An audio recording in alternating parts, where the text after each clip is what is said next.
Are you a scientist or a researcher and you are interested to find out if you qualify for the UK Global Talent Visa? Let's figure it out together. So when it comes to the science and academia route, there's actually 4 routes within this field.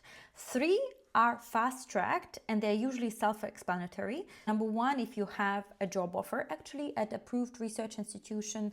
Number 2 is if you have fellowship at the approved institution. Number 3, if you have a grant. If you don't have any of those things, don't worry. There is a path number 4, which is called a peer review. And this is actually a path that 99% of our academia and science route clients take.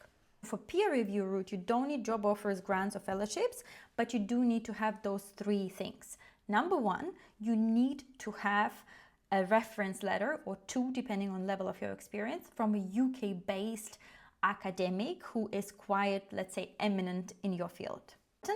They don't have to be British, they have to be UK residents, so they have to be living currently legally in the UK.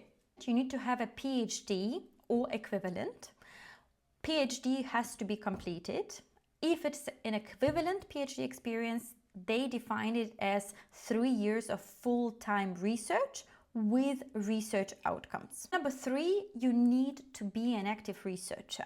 What does it mean to be an active researcher? You need to continuously publish papers in scientific journals, or if you're already quite high up in your career, be a peer reviewer, so actively participate in the research community and generally academic environment. So they will be checking your Google Scholar and ResearchGate. What also helps, but is not mandatory, if you actually had any grants or if you had any awards, any kind of public speaking, innovations, patents, or anything that you've created throughout your experience.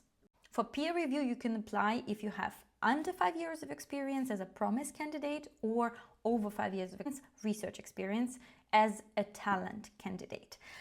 To anticipate the questions, usually a minimum of 10 articles and scientific papers, again from my personal experience, is what they're looking for.